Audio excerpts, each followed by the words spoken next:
BRS party ఆధ్వర్యంలో రైతుల పంటలు కొనుగోలు చేయాలని న్యాయబద్ధంగా పోరాడితే అన్యాయబద్ధంగా అక్రమ కేసులు పెట్టడం సరికాదని, ఎంతవరకు న్యాయమని వాపోయారు. రైతులు పండించిన పంటలను కొనుగోలు చేయాలని చెప్పి అడిగిన పాపానికి ఇవాళ బీఆర్ఎస్ నాయకుల పైన అక్రమంగా కేసులు పెట్టడం అనేది ఇది అత్యంత దుర్మార్గమైనటువంటి చర్య. రైతుల యొక్క కాటన్ కానీ, సోయాబీన్ కానీ, శనగ కానీ, జొన్న కానీ పంటలు కొనుగోలు చేయకపోవడం వల్ల రైతులు అనేక ఇబ్బంది పడుతున్న పరిస్థితులలో బీఆర్ఎస్ పార్టీ ఆదిలాబాద్ జిల్లా అధ్యక్షులు జోగురామన్న గారి నాయకత్వంలో ఎక్కడికక్కడగా రోడ్లు దిగ్బంధం చేయడి నిరసన కార్యక్రమం చేయడం జరిగింది. గత నెల 2 తారీఖు నాడు, మే నెలలో 2 తారీఖు జరిగినటువంటి పిప్రవాడ దగ్గర, మాండగడ దగ్గర జరిగినటువంటి నేషనల్ హైవే దిగ్బంధం కార్యక్రమంలో ఇవాళ కేసులు బనాయించి దాదాపు 4 సెక్షన్లు, section 126/2, 285 R/W, 190 BNS and 8B ఈ 4 సెక్షన్ల ప్రకారం, అంటే హైవే దిగ్బంధంలో రోడ్డు ప్రయాణం చేస్తున్న వాళ్ళను అడ్డుకోవడం అనేది చేశారని చెప్పి ఇలా అక్రంగా కేసులు బనాయించడం జరిగింది.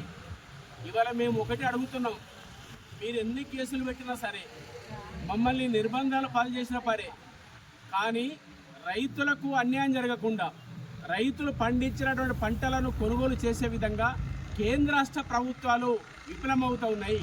ఇవాళ ఖరీఫ్ వచ్చింది, ఖరీఫ్ ప్రారంభమైన కానీ ఇప్పటికి కూడా కాంగ్రెస్ ప్రభుత్వం రైతుల ఖాతాల్లో రైతు బంధు జమ చేయలేదు.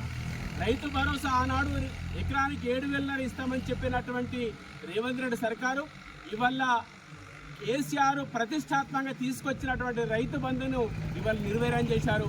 అదేవిధంగా రైతు బీమా పథకాన్ని కూడా దాన్ని కొనసాగించట్లేదు. అటు కేంద్ర ప్రభుత్వం కానీ, రాష్ట్ర ప్రభుత్వం కానీ రైతుల పైన కక్ష కట్టిండ్రు, రైతులను ఇబ్బంది పెడుతూ ఉన్నారు. ఇవాళ ఖరీఫ్ ప్రారంభమైనా కానీ ఇవాళ రైతులు విత్తనాలు కొనుక్కుందామన్నా ఇవాళ డబ్బులు లేని పరిస్థితి ఉన్నది. ఆనాడు బాబు కేసీఆర్ గారు ప్రభుత్వం ఉన్నప్పుడు ఖరీఫ్ ప్రారంభంలోనే, రబీ ప్రారంభంలోనే రైతు ఖాతాలో డబ్బులు జమ అయ్యాయి. రైతు బంధు స్వేచ్ఛగా రైతులు మార్కెట్కి వెళ్ళి తనకి ఇష్టమైన విత్తనాలు కొనుగోలు చేసేది, తనకు ఎంత ఎరువులు అవసరం ఉంటో అంత కొనుగోలు చేసేది. ఇవాళ రైతుల దగ్గర డబ్బు లేదు. రైతు బీమా కానీ, రైతు బంధు కానీ ఇవాళ నిర్వహణ చేశారు. ఇవాళ రైతులు ఎరువులు కొందామంటే యాప్ సిస్టమ్ తీసుకొచ్చారు. ఈ యాప్ వల్ల రైతులు అరిగోసపడుతున్నారు. కాబట్టి ఇప్పటికైనా కేంద్ర ప్రభుత్వం, బీజేపీ ప్రభుత్వం కానీ, రాష్ట్రంలో రేవంత్ రెడ్డి ప్రభుత్వం కానీ రైతులను ఇబ్బంది పెట్టే పరిస్థితులు మానుకోవాలని చెప్పి, మీరు ఎన్ని కేసులు పెట్టినా రైతులకు అండదండగా జోగురామన్న గారి నాయకత్వంలో పోరాటానికి మరింత సిద్ధపడతామని చెప్పి ఇలా కేంద్ర రాష్ట్ర ప్రభుత్వంలో హెచ్చరిక చేస్తూ ఉన్నాం.